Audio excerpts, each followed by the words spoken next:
Success. जी हाँ दोस्तों, सफलता हर किसी को चाहिए और सफलता पाने का प्रयास भी हम सभी करते हैं। पर सफलता सिर्फ उनको ही मिलती है जो उसके हकदार होते हैं। कहीं आपके प्रयास भी इस मूर्तिकार की तरह तो नहीं हैं? मेरी आपसे गुजारिश है कि आप इस स्टोरी को एक बार ज़रूर सुनें। इससे आप फ़ायदा ले पाएंगे या नहीं ये तो आपके सर्कमस्टेंसेस पर है, पर एक बात तो श्योर है कि इसको सुनने से आपका कोई नुकसान नहीं होगा। मेरी इस कहानी का शीर्षक है आखिरी प्रयास। ये एक छोटी सी मोटिवेशनल स्टोरी है।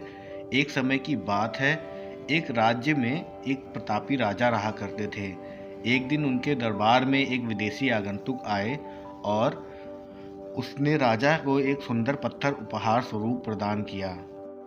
राजा वह पत्थर देखकर बहुत प्रसन्न हुआ। उसने उस पत्थर से भगवान विष्णु की प्रतिमा का निर्माण कर उसे राज्य के मंदिर में स्थापित करने का निर्णय लिया और प्रतिमा निर्माण का कार्य राज्य के महामंत्री को सौंप दिया। महामंत्री गांव के सर्वश्रेष्ठ मूर्तिकार के पास गया। उसे वह पत्थर देते हुए बोला, महाराज मंदिर में भगवान विष्णु की प्रतिमा स्थापित करना चाहते हैं। 7 दिवस के भीतर इस पत्थर से भगवान विष्णु की प्रतिमा तैयार कर राजमहल पहुंचवा देना। इसके लिए तुम्हें 50 स्वर्ण मुद्राएं दी जाएंगी। 50 स्वर्ण मुद्राओं की बात सुनकर मूर्तिकार खुश हो गया और महामंत्री के जाने के उपरांत प्रतिमा का निर्माण कार्य प्रारंभ करने के उद्देश्य से अपने औजार निकाल लिए। अपने औजारों में से उसने एक हथौड़ा लिया और पत्थर तोड़ने के लिए उस पर हथौड़े से वार करने लगा, किंतु पत्थर जस का तस रहा। मूर्तिकार ने हथौड़े के कई वार पत्थर पर किए, किंतु पत्थर नहीं टूटा।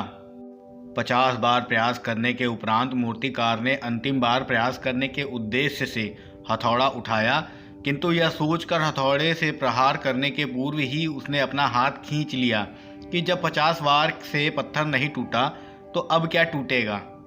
वह पत्थर लेकर महामंत्री के पास गया और उसे यह कहकर वापस कर आया कि इस पत्थर को तोड़ना नामुमकिन है, इसलिए भगवान विष्णु की प्रतिमा नहीं बन सकती। महामंत्री को राजा का आदेश हर स्थिति में पूर्ण करना था, इसलिए उसने भगवान विष्णु की प्रतिमा निर्मित करने का कार्य गांव के एक साधारण से मूर्तिकार को सौंप दिया। पत्थर लेकर मूर्तिकार ने महामंत्री के सामने ही उस पर हथौड़े से प्रहार किया और वह पत्थर एक बार में ही टूट गया। पत्थर टूटने के बाद मूर्तिकार प्रतिमा बनाने में जुट गया। इधर महामंत्री सोचने लगा कि काश पहले मूर्तिकार ने एक अंतिम प्रयास और किया होता तो सफल हो गया होता और 50 स्वर्ण मुद्राओं का हकदार बनता। मित्रों, हम भी अपने जीवन में ऐसी परिस्थितियों से दो चार होते रहते हैं। कई बार किसी कार्य को करने के से पूर्व ही किसी समस्या के आने पर उसका निराकरण करने के पूर्व ही हमारा आत्मविश्वास डगमगा जाता है और हम प्रयास किए बिना ही हार मान लेते हैं। कई बार हम 1-2 प्रयास में असफलता मिलने पर आगे प्रयास करना छोड़ देते हैं, जबकि हो सकता है कि कुछ प्रयास और करने पर कार्य पूर्ण हो जाता या समस्या का समाधान हो जाता। यदि जीवन में सफलता प्राप्त करनी है तो बार बार असफल होने पर भी प्रयास करना नहीं छोड़ना चाहिए जब तक सफलता मिल नहीं जाती। क्या पता जिस प्रयास को करने के पूर्व हम हाथ खींच लेते हैं वही हमारा अंतिम प्रयास हो और उसमें हमें कामयाबी प्राप्त हो जाए।